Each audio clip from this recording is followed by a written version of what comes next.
Hi everyone, I'm Isha and I'll be moderating today's session. Here we are with another session for you. Let us make it interactive and use this opportunity to its fullest. Before we start with the session, I would like to give a small introduction about our speaker. Abhay Vyas is a cheerful and passionate user experience designer practicing user-centered design at Salesforce in Bangalore. Well acknowledged as a photographer and auto-ethnographer, he has spent the last few years helping various companies to create an effortless user experience and design delightful digital products, acquiring a wide range of skills as a designer. Building products from scratch, working side by side with developers, releasing new features, and analyzing customers' interactions. Before joining Salesforce, he dealt with the end user product experience of Microsoft's Dynamic 365 customer service platform, Bing Places for Businesses, and Windows Money app. We are glad to have you, sir. Over to you. Thanks, Shisha. Thanks for a nice introduction. Hello, everyone. It's good to see you guys online. That's too on the super long weekend. Thanks for being there. All right. What Isha said, a few of this I'll be covering in today's session, primarily my journey and how I became an enterprise UX designer and how I am practicing while working for these corporates. Yeah. So other than UX lead at Salesforce, I'm also EMBA, Executive MBA students at IMB.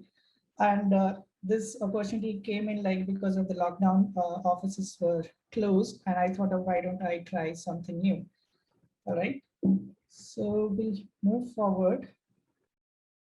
So yeah, so few things I already spoke about what we're going to talk and how am I designing and what are the challenges and not only the challenges, but what are the beauties of enterprise UX.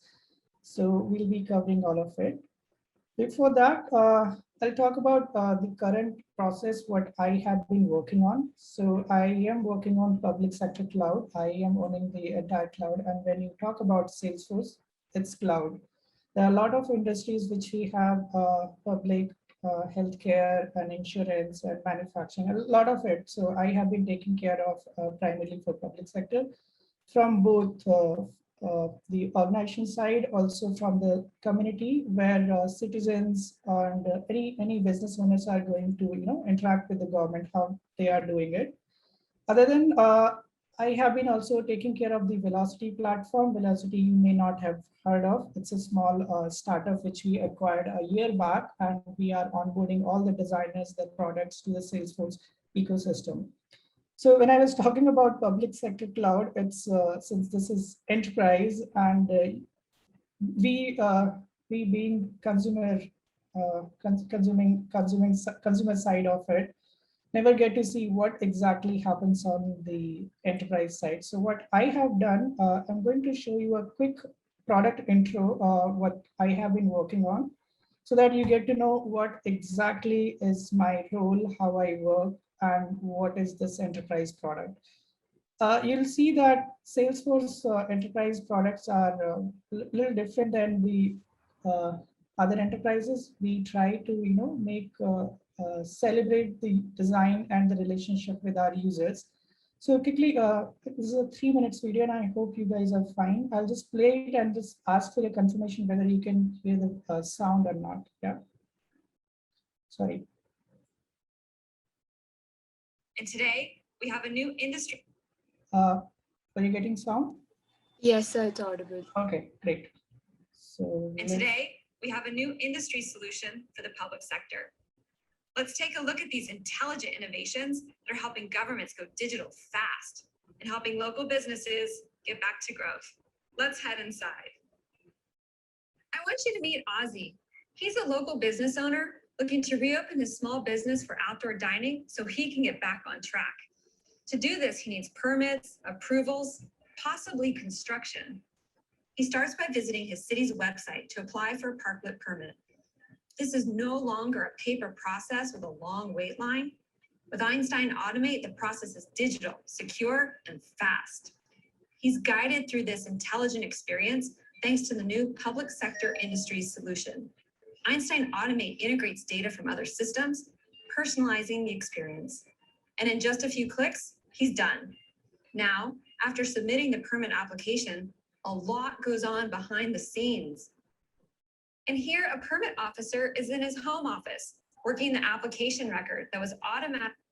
I'll just pause there. So whatever you have seen till now, it's the consumer side of it, how citizens and business owners are interacting on our community when they apply for any licenses or permits when they want to open a business. But that's just one side of it. There are a lot of stuff happening on the government side, and which you will see in next few minutes. Automatically and securely created in Salesforce. Einstein Automate has the new MuleSoft Composer to integrate data from multiple systems with clicks, not code.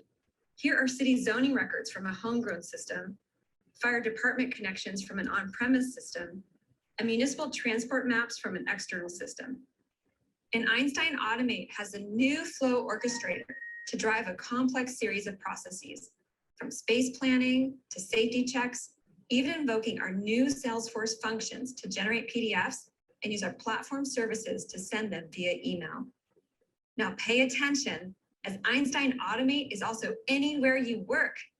That could be in Teams or Google Chat, or of course in Slack. Wherever you are working, you are one / command away from the power of Einstein Automate.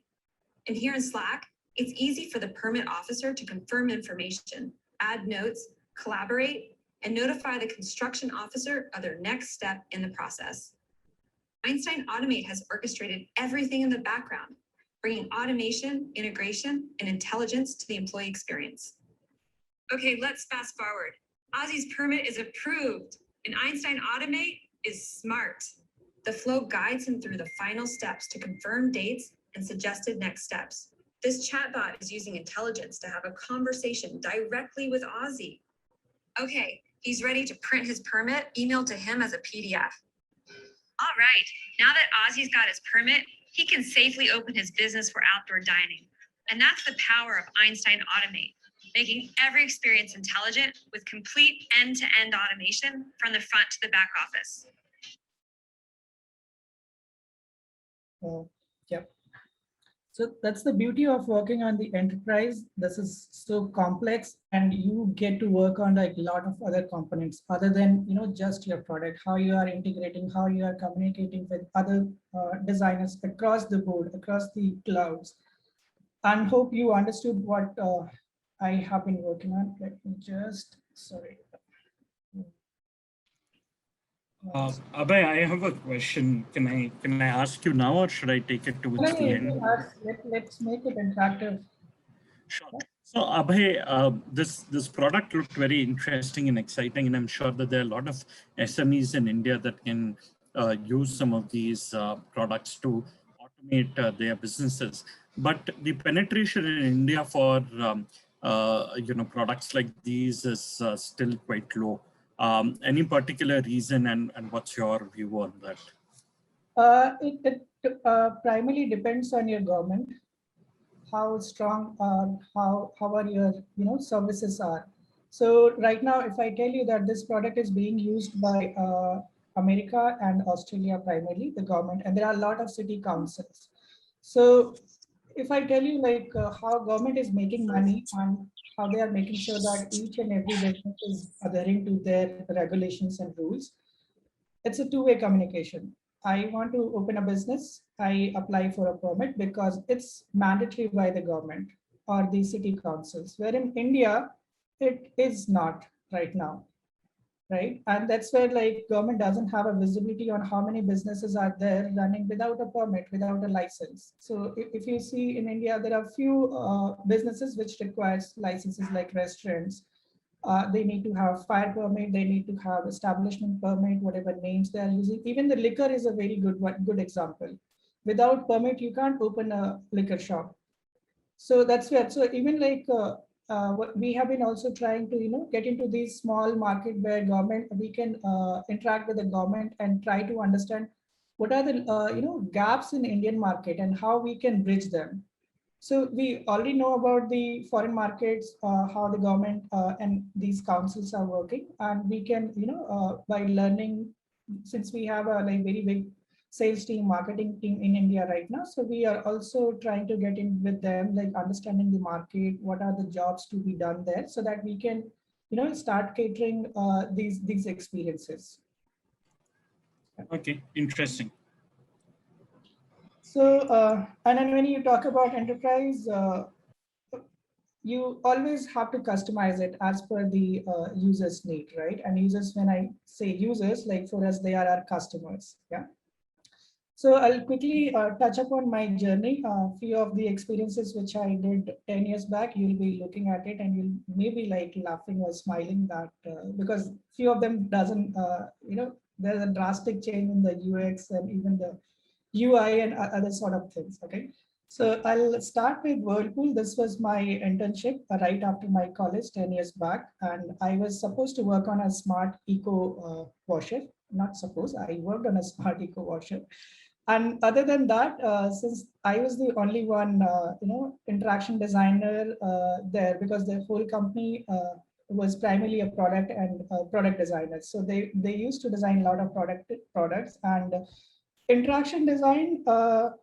Typically, the physical interaction design are very minimum. It is very minimum there, right? You spend a lot of time designing your product, not actually designing your interface, because if there are like 10 product designers who are doing all the engineering work and designing the core product, one interaction designer is sufficient for them, because because the space you see, it's very minimal. And a lot of the time, if you have seen, so the right side, the Ares combo you see, even if you see these washers nowadays, they may be like almost same. There won't be any change there. And that was the reason, like, which I realized it was so fascinating, like back in like 2010, when everyone, I don't know where you were at that time, but these things are very fascinating. Oh, you are doing a physical interaction design, or you are working on an interaction for an actual product, but people are, going to interact with it, not the software as a service or other portal or websites, right? So it was very fascinating, but the only thing was, the scope was very limited. There was not much of innovation happening. And that's why I wanted to tell you that even if you look at the 10 years back or now, most of these things remain same. And it's also not because of the innovation they lack, but also like these are the very big manufacturing unit, and they don't change these washing machines every year. Even if you see a refrigerator or a washing machine, you have been must be using for past 5 to 6 years. So these innovation can't come every year, right? So that was the one. While working with a Whirlpool, it was interesting to do those, crack those actual interaction design problem. But one thing I was lacking, which was to empathize with user. Since I just like came out of the college and started working on it, that's to like with a very tight timeline of 6 months, and then I also had to work on my product and also had to work on the the ongoing projects, so that I could be contributing in the both segment.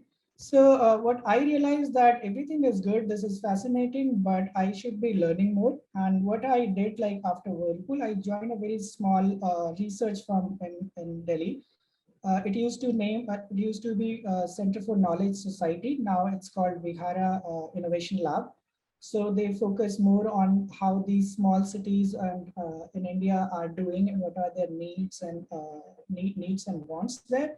So at that time, what we did, like I was responsible for the two international countries like Bangladesh and Indonesia, how the mobile phone usage is happening there. So we visited all of these households like farmers, mobile shops, and small businesses, how they are interacting, what is the core of their business use case.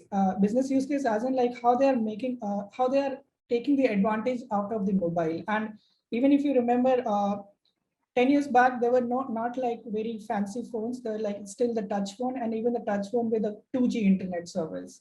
So that's what we did. We visited their house, we did ethnography, we did focus group, and I made sure that I'm learning to empathize with users, so that when I'm joining my next role anywhere, like I should be aware of, and I should be, like always taking user side, not the business side. So it was 3 months project. And then after that, I got an offer from the Naukri.com Info Edge company. And my first project was to work on an HTML site for Naukri.com. You can still see that these are very old one. Some of you may be seeing why the navigation on top. So these used to be at that time, not like so much updated. And if you think about Naukri.com, it wasn't so much that user-friendly product at that time. Now it is one of the like still competing with LinkedIn. And if you see like most of the people get jobs from Naukri, not from the LinkedIn, that's still true, at least for Indian market. That was one of the product. And while working on this mobile site, I was asked to if I can take the enterprise side of Naukri.com. So when you see a job seeker side, it's all of us.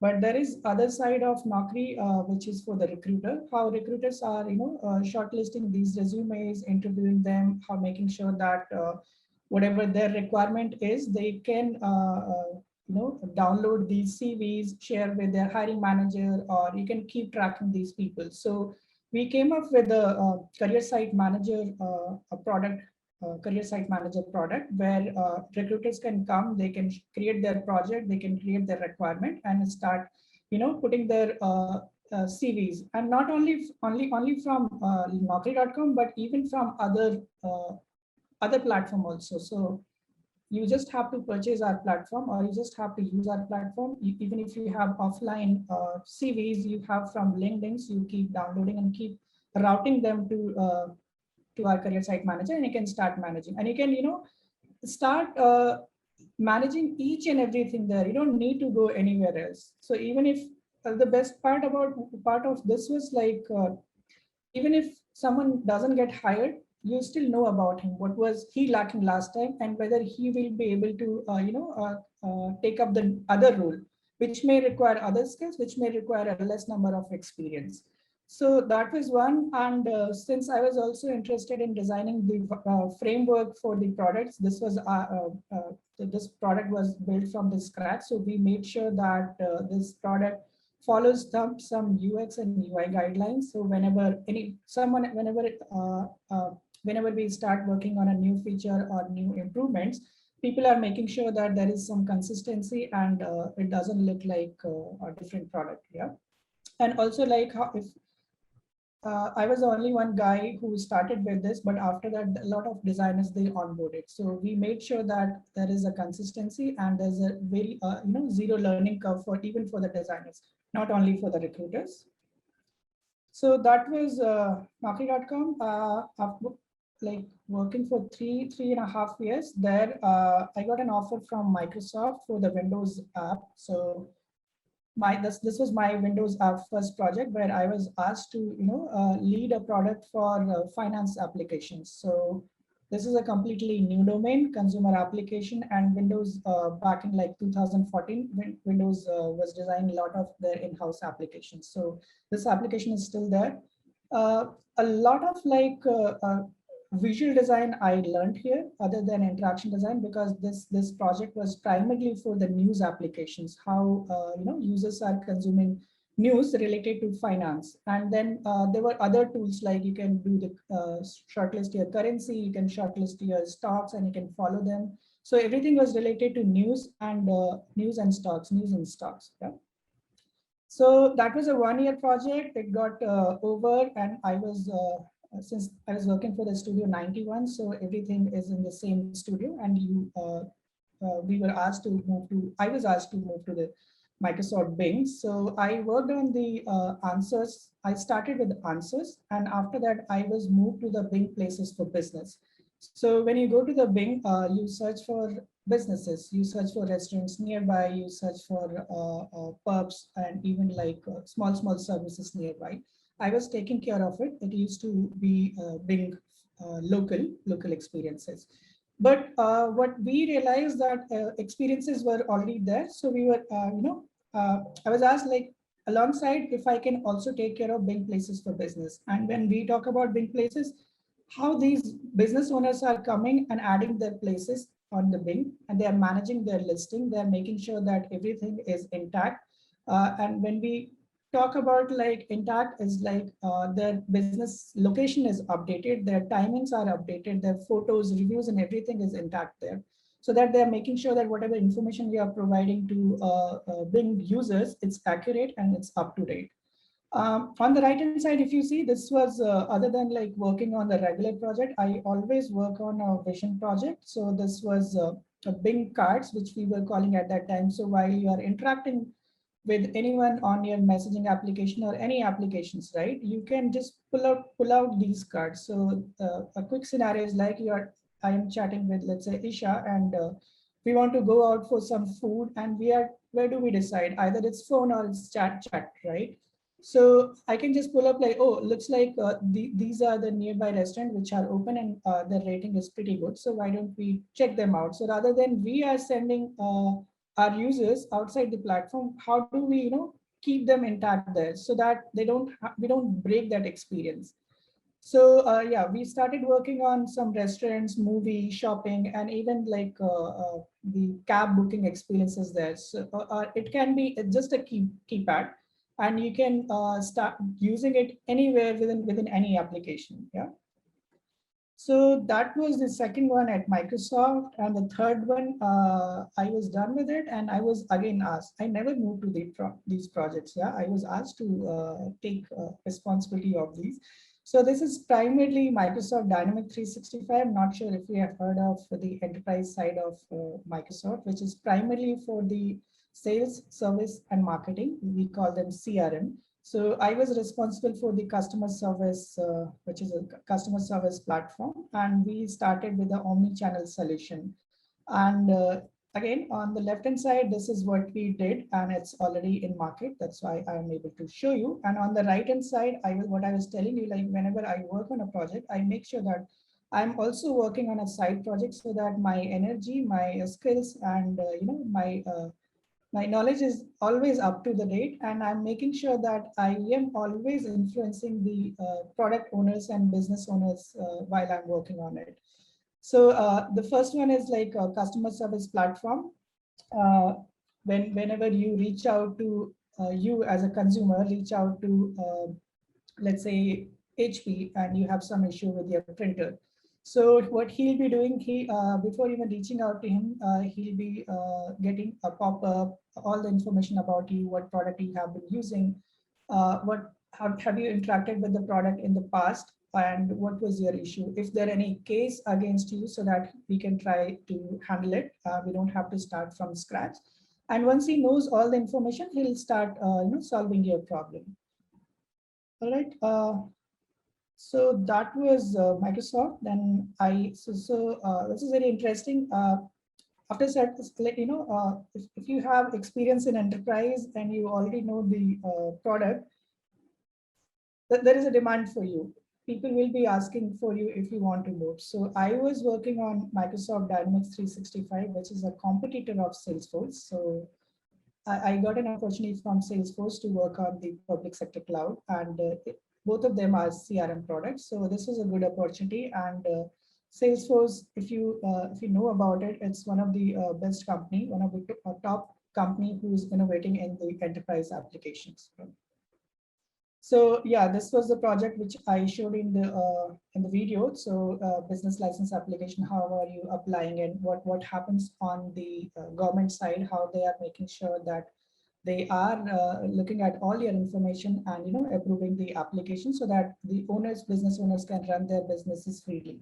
On the right hand side, if you see this application, this is for the inspection management. So if you want to apply for a fire license, there has to be someone from the government who will be inspecting your business. So he'll visit the location, he'll make sure that everything is as per the government regulations. If there are any issues, he will just make a note of it, and he'll escalate back to the government. So it depends on like how bigger is the issue. If it's a minor one, they'll just approve your license. If it's a bigger one, you have to pay some penalty, and your license will be delayed.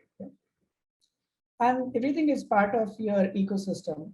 So approximately a decade experience in the industry, and what I learned from working with all of these companies is to whenever I'm working for any of these products or building these products, I always loved them. I always loved them, and it always started, inside me that when I say love, I start owning them. I start owning them. I take all the end-to-end responsibility, and not responsibility only from the interaction design perspective, but also from the content, also from the visual perspective. And when the product is going into the market, how am I taking those feedback and making sure that we are prioritizing those feedbacks for the next releases.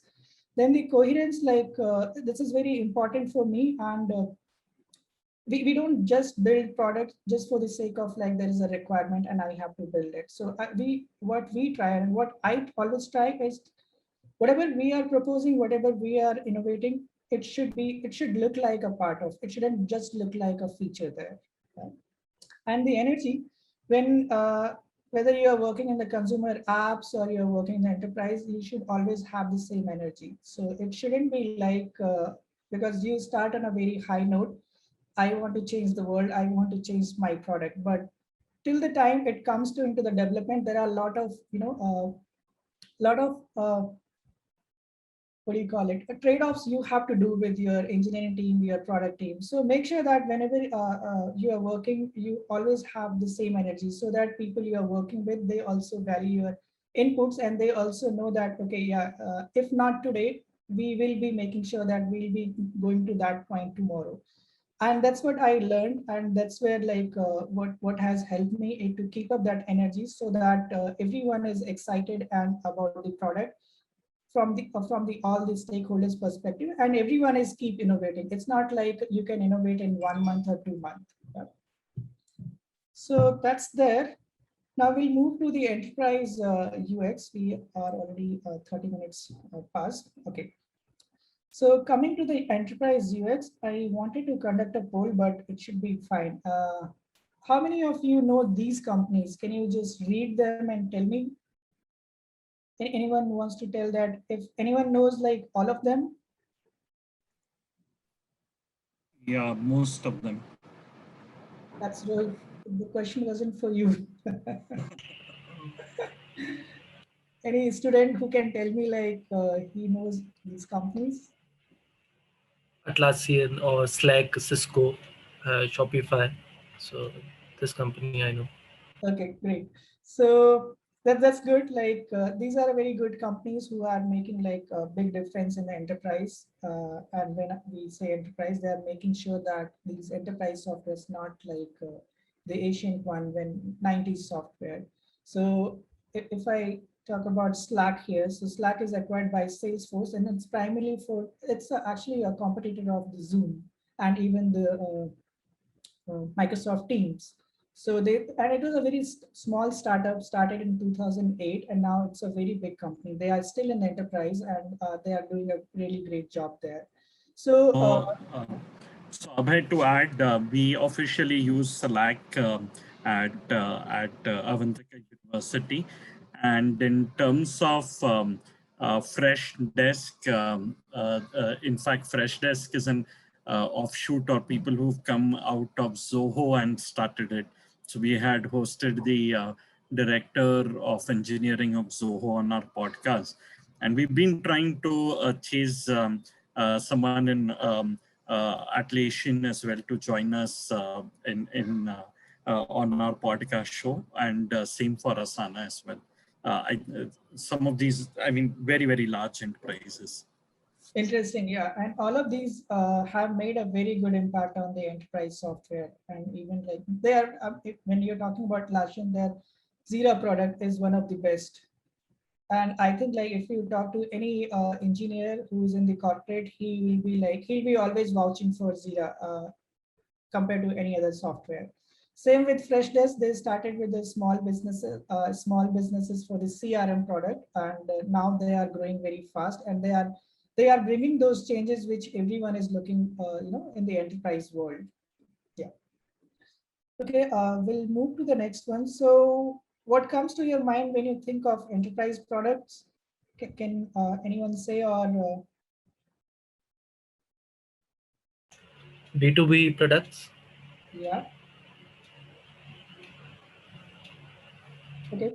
I was looking more from the, the experience or the thinking which you have. Is like most of you may be thinking of they are age old, boring, cumbersome, or complex.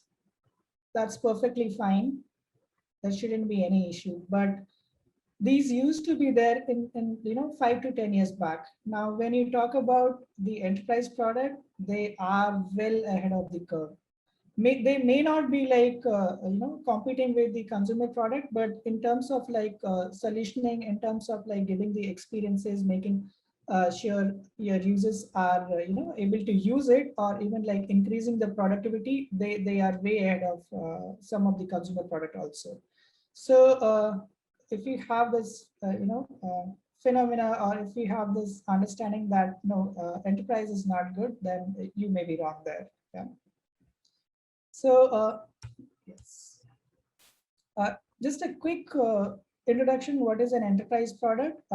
It's primarily, I'll give you a quick example. Salesforce is a company which is building these products for their customers, and the customers can be, it can be HP, it can be Myntra, it can be Amazon. So, and all of these are what they are companies, and what they are doing, they are working for their customers. So when Salesforce is building the product, he may not be directly interacting with this. We call them C2, the customer of customer. So like Myntra's customer is us. So we don't interact with them, but Myntra interacts with them through our products, because we provide them all the information, how they are coming to our website or application, how they are and it's primarily like the example of like whenever you have any issue, you want to with your with Myntra product, you want to return anything, right? So what do? You just call on the customer care, and the customer care service agent will be using Salesforce product. They don't use Salesforce product, but for example, they will be using Salesforce product, and then we will be having all the information about the customer of customer, and we'll be making sure that whoever is interacting with them, he has all the information while he's trying to handle the case. And on the back end, like customer, the C2 doesn't see everything, but the C1, he knows everything about it. And he will be using a lot of other services, because he would be, using the warehouse, whether the product is available or not. He'll be checking whether the delivery has been made or not. He'll be checking how much we can return to you. He'll be also checking your banking, like whether we have made the return or not, or we have issued the payment back or not. So there are a lot of these systems will be integrated, and they will be worked by the C1, which is the our customer, and their customers are different. Yeah. So what is an enterprise UX? We design product for people primarily at work. We don't design for the consumers, people who are on the streets. Yeah. And if you see where is an enterprise UX is making a difference, I would say it's everywhere. Often in places you might not even realize. So even if you see a pawn shop near you, he may be also using enterprise software, and maybe like for an example, he may be using Google Pay for Business. Though he is a very small, very small hutty or whatever we call them, but he still uses an enterprise. And there's a very good example which I saw at two places. If you have heard of Paid Puja, so it's a billing software primarily used by these small businesses. And I was visiting, and the name itself says that Paid Puja, it's for the restaurant, it's for the small, hotels, like whoever is providing, like whoever is giving you bills whenever you purchase anything. But very interesting thing, I saw that even other businesses like salon, they are also using this.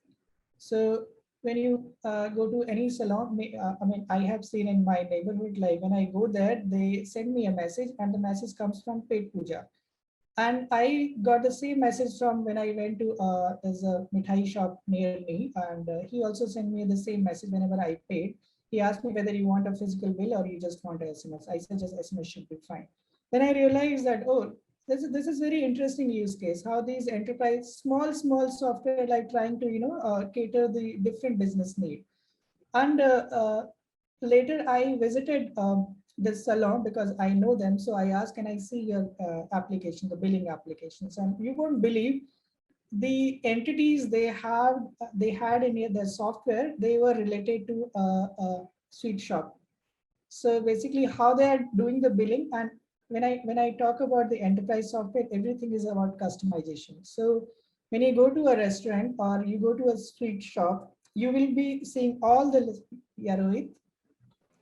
Yeah, in fact, while some of the senior students you are on the call, if you remember last year when we did EP2 as a course, we went around to certain cafes for research in Indore, and they were actually using the software. In fact, another software that I wanted to add here, Abhay, was a Pune-based company called as Sapiens, and they've done a simple thing.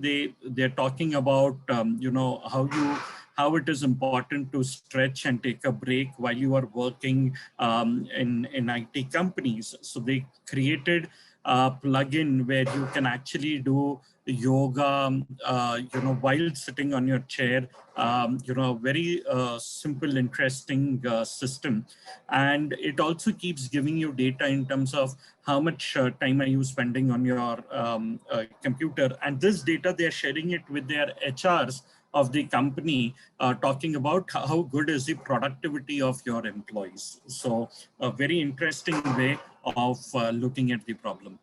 Interesting, yeah. And when I was talking about the paid puja, so what was interesting there is like these enterprise are primarily meant for a certain user set, not for everyone.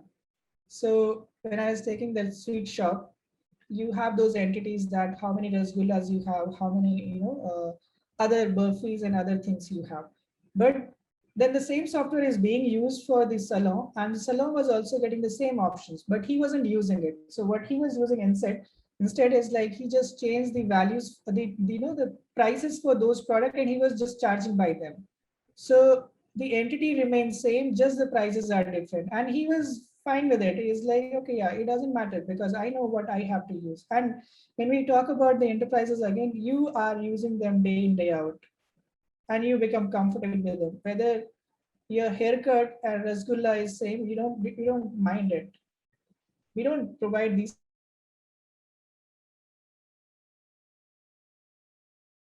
What is the difference between enterprise and consumer product? Primarily, consumer products are very simpler. Even if they are complex, we try to make them simpler. But whereas like enterprise application, they have very greater scope there. They are much more complex than your consumer products. So consumer product, like for an example, if I tell you, you take an example of YouTube. What is your primary goal there? To watch videos, nothing else. But when you come to an enterprise, there will be like hell lot of other stuff you will be doing there. For an example, like let's take an example of customer service representative. He is going to do everything. He is taking the calls from the customer. He is also chatting with customer. He is also responding to the email to the customer. He also initiating those refunds, that if you have any issues, giving you extra offers and a lot of stuff he is doing, right? So this is very complex. This is not just like one software meant for one thing, but it's like the scope is quite bigger and quite complex. The other ones, when you talk about and I gave you that example, paid puja example, is like consumer applications, they are rarely customizable. So if you are using YouTube again for yourself, you may not be customizing it other than setting a notification or when you want to turn off, when you want to get that reminder that you should be done for today. But when we talk about the enterprise applications, each and every role has a different kind of set. So again, I'll give you an example of customer service representative or a customer service company. There'll be a tier one agent who will have a different interface. There'll be a tier two agent. He'll be having different. There'll be a supervisor. There'll be a floor manager. Then there'll be a manager of a supervisor. Then there'll be a site manager. Each of these will be having a different set of roles and different set of customizations meant for them. So that's what we see in the enterprise versus the consumer one. The third one, which we have, which I was already talking about, is like employees routinely use enterprise application in their work. They from the moment they enter. So even if you're faculties, if they're using certain software, they have to have use it and they will be using it daily. So whereas if you see the consumer, it's not predictable.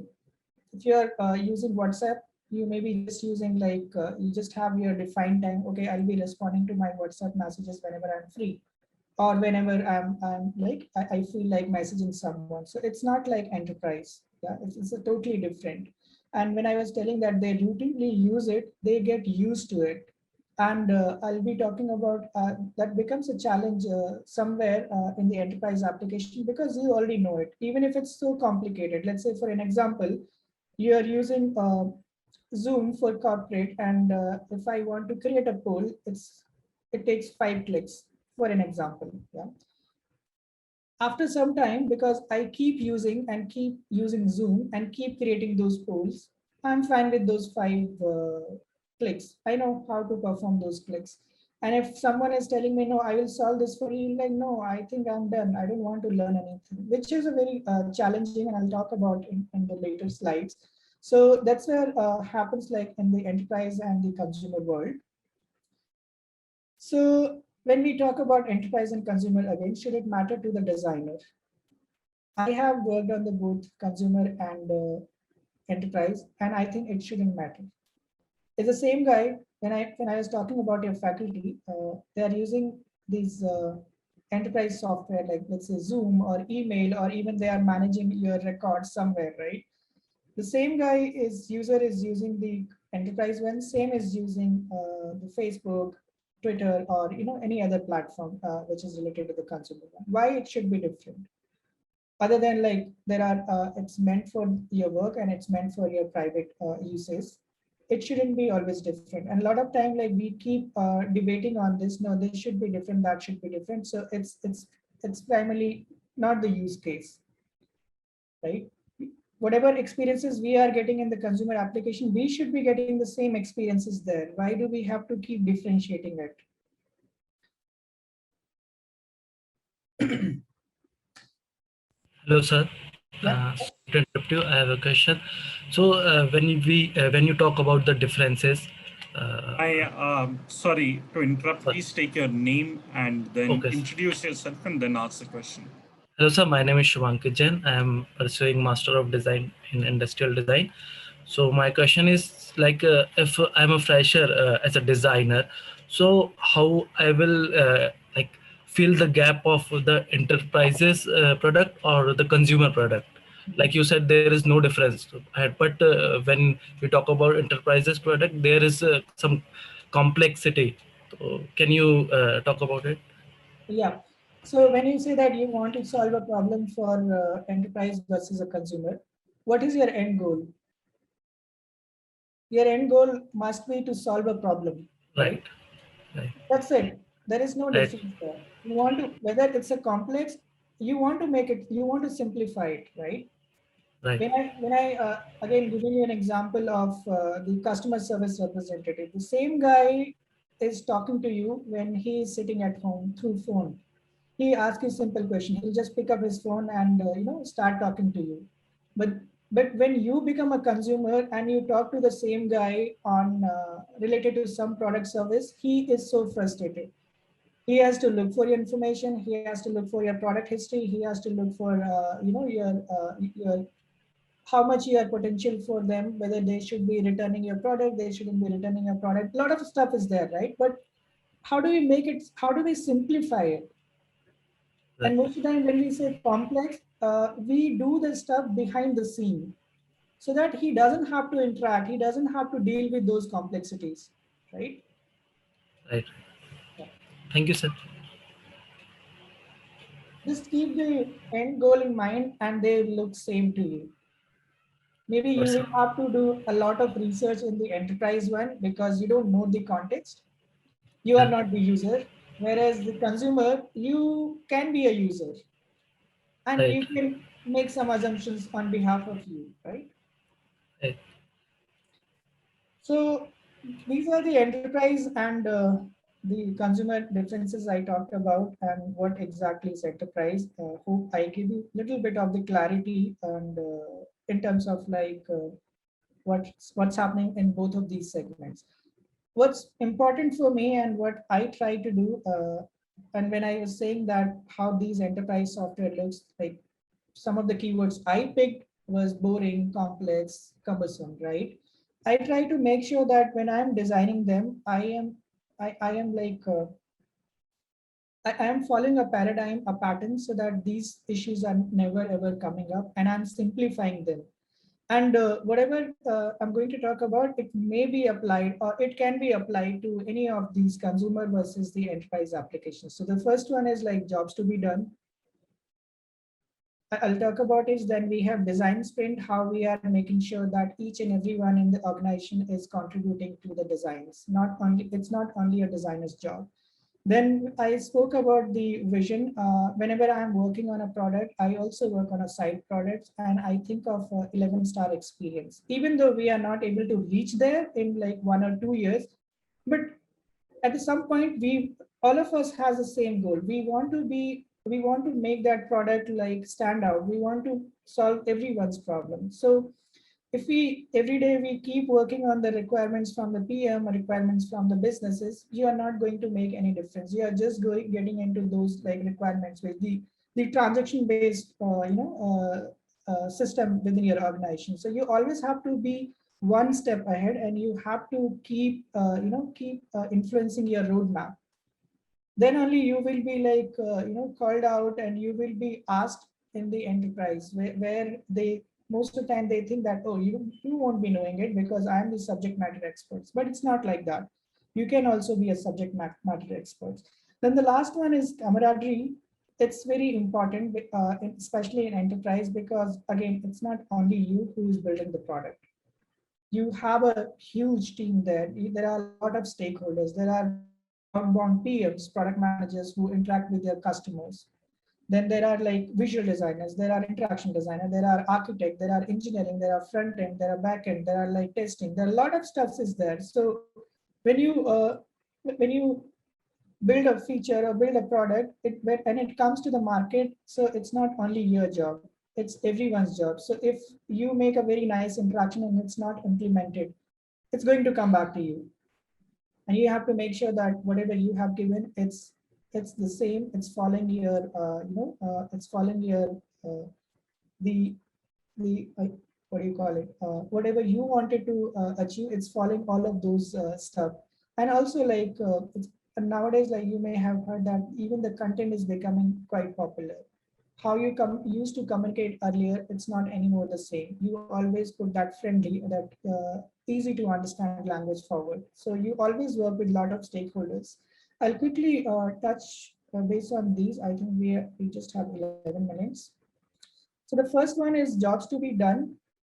So you must be practicing personas, but jobs to be done is a very not quite new, but it's being used, and we use it in our enterprise. I primarily like it a lot because I want to know what exactly my customer is hiring me or hiring our product for.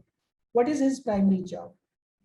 And it's for everyone. Even whenever you want to buy something, you always have that intent here in your mind, that motivation in your mind, why you want to buy it, other than like just window shopping or shopping. Like you, even if you're going for a shopping, you always have that intent. I want to buy this dress for a party so that I look good. So when I, as a designer, is making that dress, so I make it party friendly. It should look jazzy. It should fit into the environment. And so same thing applies into the enterprise one. Why is he going to use my product? And it's a very straightforward, simple statement. I'll come to that, how we build that. So, and the principles for jobs to be done is they are relatively stable over time. Whatever job you are going to achieve, whatever job you are going to perform, it's not going to change. Your requirements may be changing, but your job, the customer job, is never ever changing, right? If you want to buy a drill machine to do a 0.5-inch hole, you always be doing that 0.5-inch hole. Whereas you will be upgrading that drill machine to make a 1-inch, 2-inch, 3-inch hole, or you may be like asking for a reverse and all. But the primary job remains same. I think I have a question from Preeti. Preeti, yeah. Hi, Abhay. I'm Kriti and I'm pursuing Masters in Communication Design. So as you have already, give a overview of how user experience design pursue towards enterprises. But my question is, how is it practical to how we can implement user experience design to reduce cognitive load? So what do you think about it? How we can go about it? See, cognitive load, it comes from your skills, how you perceive your product, right? When you start solving a problem, you always look for the, how you want to enhance it, how your customer doesn't have to think before he's using it. Right? If I give you an example, like enterprise softwares, back in 5 or 10 years back, it used to be very costly. And why it used to be so costly? Because your training cost is very high. If I am, let's say I am an employee of Amazon, or I am managing my warehouse, there used to be like a lot of training which used to be required. And when you, let's say you are Amazon owner, you are my manager and I'm your employee, first you have to buy this product, then you have to customize this product, then you have to train me. What if I quit the company in 6 months? How expensive it's for you? It's too expensive, right? Now, but now if you see all of these, the cognitive load and these things are getting like reduced drastically, because these products, these services are self-explanatory. You don't require any extra training for them. Anyone is using, they just like by looking at it, you simplify the flow. You don't overcomplicate it. And what I was telling earlier to Shubham, I guess, yeah, a lot of the things are, you can, there are these technologies, there are a lot of technologies are coming. You don't have to interact, you don't have to solve everything yourself. You can do you can, do a lot of things in the back end. If I want to know who you are, I don't have to search like 10 softwares. A system can do it for me. It can reduce the cognitive load. We can match with the real world. It doesn't have to look like so complex. It doesn't have to look like, oh, I'm using an enterprise application. It has to be complex. So that's what we try to do. And when you do a lot of brainstorming, you try to understand your user, where is he coming from, understand the context, why exactly he wants to use it. You will be able to solve, the cognitive load for him. Okay, thank you. Yeah, Harshit. Hello. Hi, sir. So I'm Harshit Kari. So actually, I'm in my 4th year. I'm currently doing my capstone project on an enterprise software. So I have a very direct question right now. So I'm working on a software which is basically B2B sales software, and TG is basically inbound and outbound sales reps and managers only. Mm-hmm. So the point I'm struggling where is ki, there is so this company don't really maintain a sales report in general. All they report is ki kitne leads aaye and kitne convert hue, and same is to their higher management also. So they don't really have a like proper documentation of sales. So I'm struggling with the data or the stats which I will be providing to different like stakeholders at different like stages. So I can't provide the same data to the sales representative and to the higher management as well. So how to dig deep into that situation कि मैं managers को तो ये relevant data दूँ और inbound और outbound managers को या sales reps को ये relevant data दूँ. I think your question is like quite, contextual to your problem, but I'll tell you. So it happens. There may not be data available all the time, right? And even if it's available, it will take days to get that data. Someone has to build that query. Someone has to start storing it. And till the time it comes to you, you may be like already done with the problem, or you may have already given the solution. So what I usually try to do in this situation is I get in touch with a subject matter expert.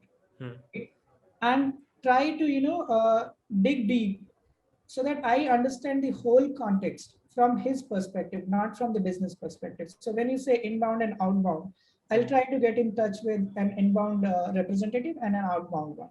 What is his day-to-day life? How is he interacting? Where is he saving? So I know that you can't meet all of them, but you can meet some of them who are subject matter experts and who can give you all the information. So that whatever solution you are giving, you are not giving based on your own assumption, but based on their experiences, right? And then when you interact with them, you learn a lot. You learn that you can question your supervisors, you can question your managers. See, these are the problems these guys are having. I want to validate it, and this looks like quite critical, right? So you can start doing it, and I'll tell you, like, even if you are not getting a data could be totally related to your organization. But if you want to meet other people, there are a lot of these services like usertesting.com, and you will get a lot of people there. Just talk to them, do a quantitative one first, and then after that, when you have stats, when you have certain things which you want to dig down, you do the qualitative one with someone. Sir, like continuing this question, so there are CRMs out there, which is Pipedrive, Easy Now, Zoho, which offers a customized CRM to the businesses. They have a set of stats ki jo businesses ke liye relevant hai. So in terms, if I'm designing my software to be scalable, which can be used by any business, how can I approach that problem? Because right now I'm in a bubble जो मुझे अपने organization का ही insight दे रहे हैं. See, you always, when I was working at Microsoft, so we have our own customers, right? We were working with HP and there was one more company, but it's not always we are going to design for HP. HP has a printer business, and whatever solution I'm going to give them, it cannot be only printer. It has to be a global product, right? So what we used to do, we used to meet outside. So this was a customer service platform. When I started, I had the same problem. Like I don't know how HP will be using it or how e-commerce business will be using it. I started reaching out to a lot of these folks on online community, and you will find these community when you are talking about sales rep or customer service rep. They are there. You can set up some time with them. I met a lot of people from Delhi. I met a lot of people from Swiggy. It's a small business, and that also, like, it's not like everyone has a customer service requirement. These people are, everyone is trying to solve the issue, right? It's just that the context changes. Right. So you need to dig down more, and you need to tell your organization that unless you interact with the actual user, you are not going to come up with the stuff, right? You're not going to make a world-class product. It will be very restricted to your organization. And it may be like, and what happens in these products, you design around their need, then they see other product, and then they start comparing it. Right. And then your managers start looking at, oh, why our product is like, it's not better than them. Because you never went outside your restricted zone. Right. So you have to start telling, and you have to start telling them the value of the research, and not the market research, but the actual user research, right? Right. You will learn it eventually. Okay. So thanks.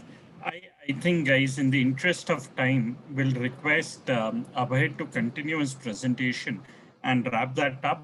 In case we have time later on for a question, we will do that. But I think the presentation is very relevant in terms of understanding the ecosystem, and would request Abhay to continue that. Okay, I'll try to wrap it up quickly and will not spend so much time, okay? So when I was talking about jobs to be done, they are relatively stable. They don't change because your requirement is always going to, your requirement as in your job is always going to remain same. They are solution agnostic. So when Shubham was asking that questions, right?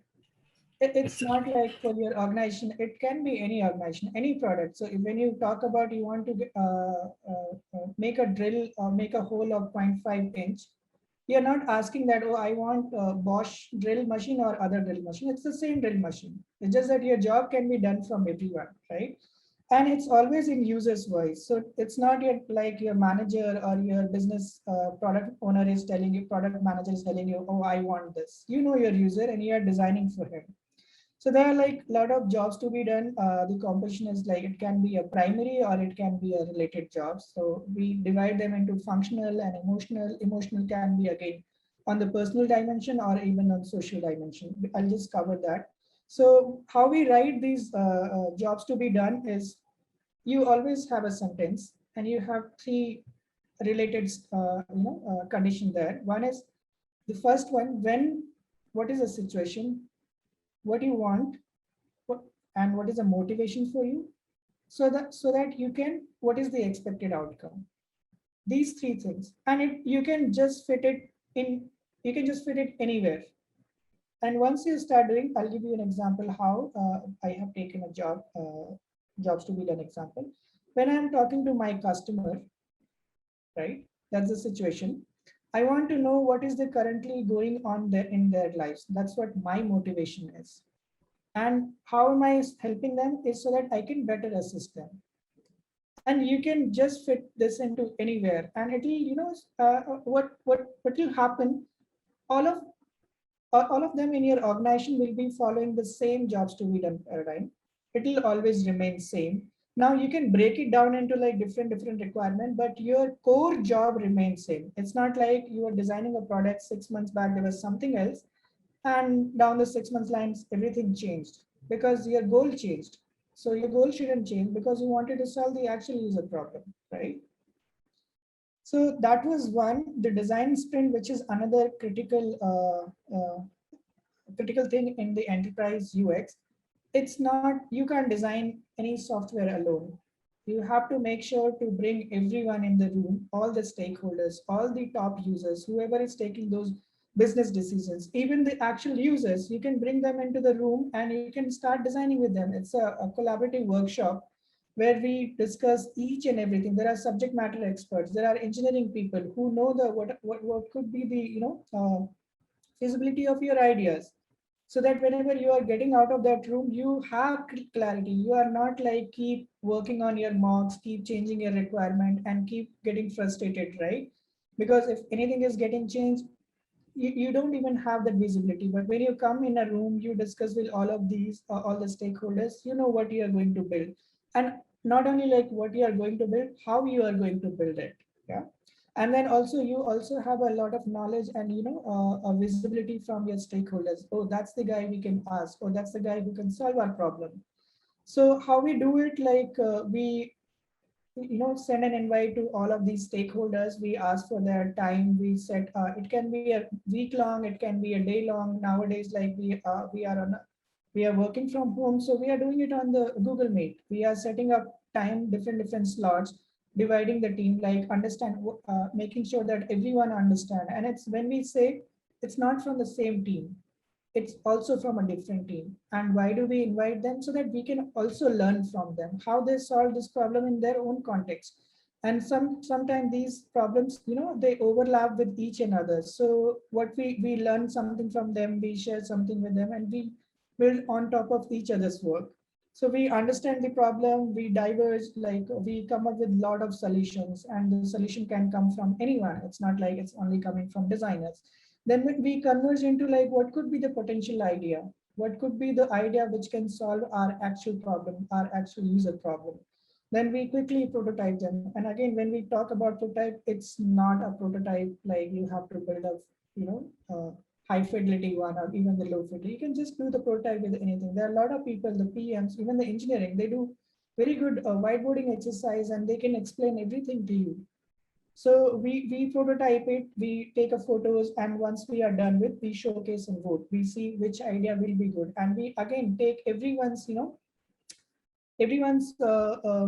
agreement on that. And what happens, like when we designing it, a lot of time we are coming up with brilliant ideas.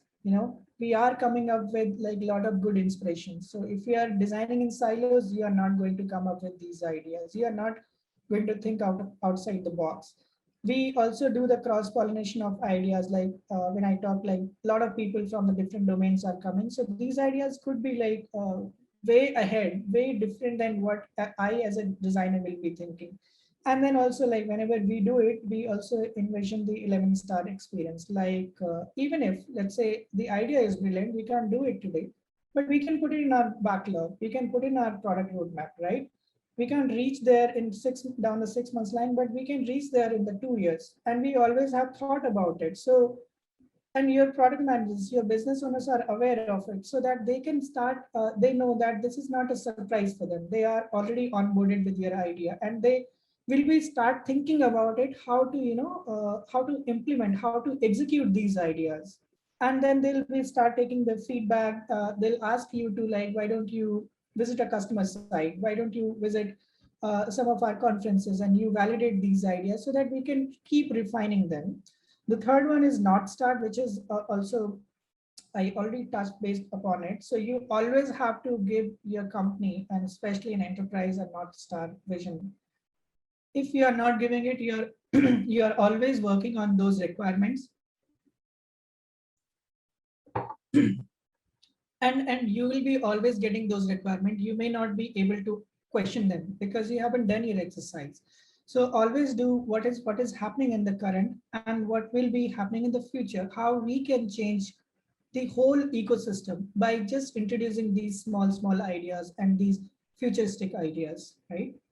And when we talk about an enterprise, they are slightly, not always, but slightly behind than the consumer even in the technological world. But that's how we propose. We propose them, we give them a vision, and then they start thinking about it, how to implement it. And then they don't even think of the technology because they know that, oh, the technology is already there, or we can work on the technology if this is actually going to solve the problems for us or the use cases for us. Yeah. Then the last one is camaraderie. We have, so what I was telling, innovation cannot happen only from design, engineering, or business. All of us has to come together and then we have to think of these innovative ideas. What I propose may not be possible, may not be feasible today, but until I discuss with my engineering and the business, see the business outcome of it, it won't be any innovative. I can't keep designing in silos and think of like, oh, I did this, this is good, this is happening already. No, my engineering team has to spend a lot of hours on it. My business team has to see what is the potential of it. Even if we are doing like some brilliant idea, are we actually getting any value out of it? How many users are going to use it? Do we even have a user base for it or not? Right? But if your idea is like brilliant, your engineering team will be so excited about it. Your business team will think of the use cases. They'll like, let's make this possible. And that's how you make the relationship with all of these groups, and then you start building something which is innovative. Right? And an enterprise, you have to make sure that you have very good relationship with your engineering and business. Because if you don't have it, you will be always getting a pushback from engineering, especially that we can't build this. There are very tight timeline. There are very tight release cycles which enterprise follow. You can't innovate anything in 4 months because you need to have knowledge of technology, your use cases, your even you need to do research and a lot of things you have to do. So you start leveraging all the other stakeholders. You build a good relationship with them. You keep getting good insights and you keep improving your product. And when you have a good good relationship, they'll be doing what you propose. Just that you should be good and you should be confident of your ideas. So quickly, the challenges which we'll cover. They are usually the challenges of the enterprise UX. They are usually highly specialized and complex. There is no doubt in this, but that's what our job is, to solve the complexity, right? If it's not like even the consumer systems softwares are not complex. They are complex. There are a lot of money, there are a lot of investment will be going there to make them simplify them, right? They rely heavily on research data. Yes, they do. A lot of time we don't have research fund, you don't have budget, you don't have time. So you do your own research. You make sure that you have, the subject matter experts in your organization. You keep interacting with them. You keep getting feedback from them and keep improving your product, right? And there was a question that they are not sharing the data with you. The data will be there somewhere. You just have to dig down more. Just have to get those, get those related insights which can help you out. If no one is going to provide you, sit with your user, observe them, do ethnography study. Don't ask, just keep talking to them. They'll provide you all the data. You don't even need to ask your product manager or anyone.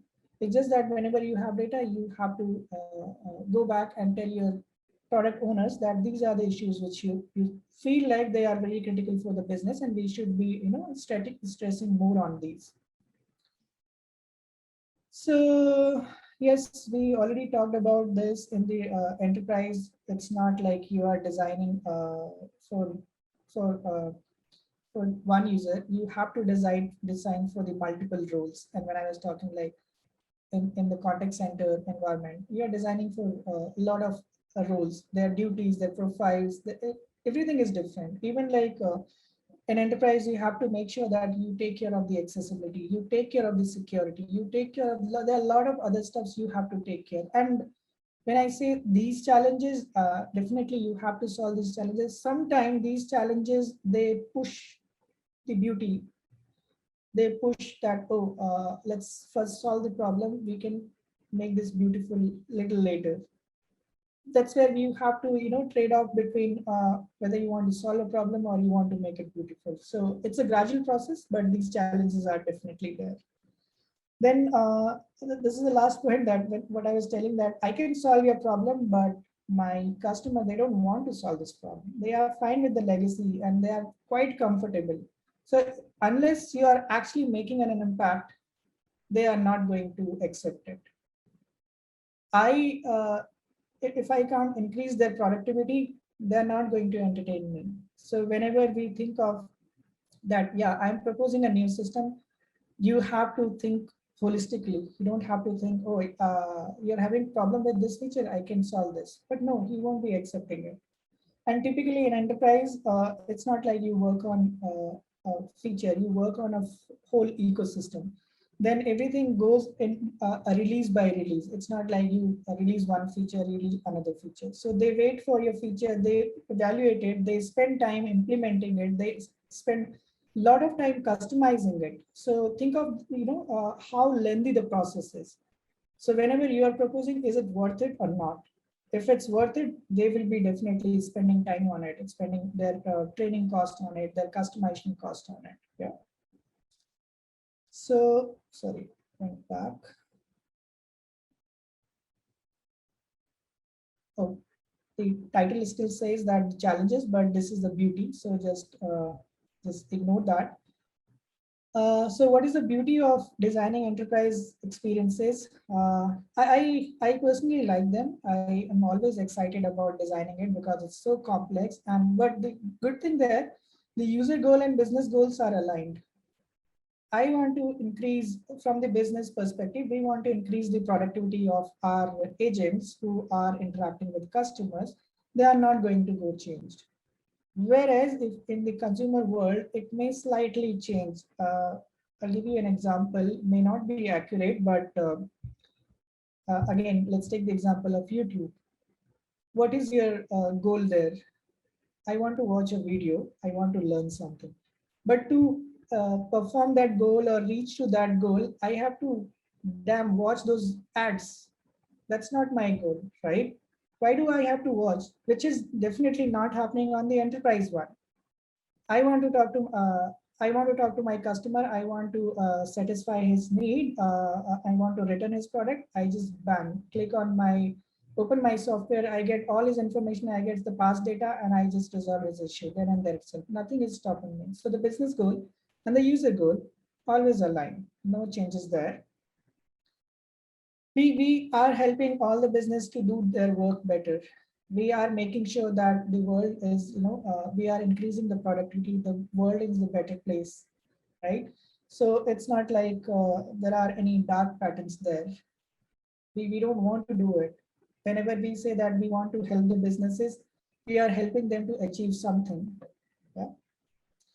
The company benefits when the user is successful at using the app. This is very true, right?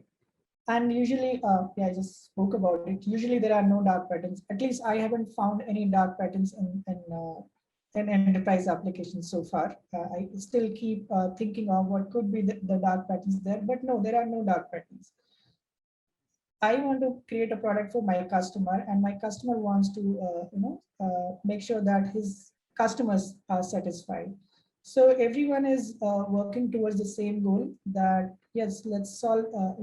Let's just build build a relationship which is like loyal and which can go for longer. Not like, because you definitely do, they can't change the software, they can't buy another software, but if they don't have loyalty, they're not going to promote your software to anyone else. Yeah, so that's what there. uh, that's all. Thank you guys for your time. I know that we are 16 minutes over, but hopefully it was worth. I think it was completely relevant in terms of what you shared.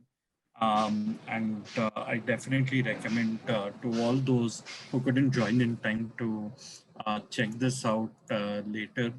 I think it was very, very relevant in terms of understanding the entire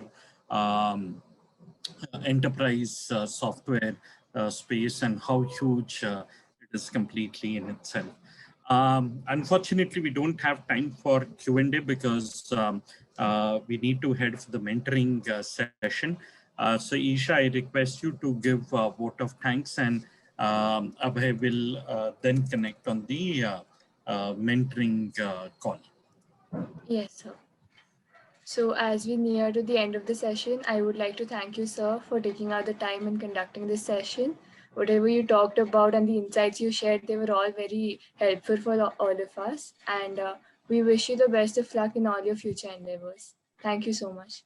Thank you, Isha. Thank you, Rohit, and everyone. Thanks for your time, guys. Have a long weekend again.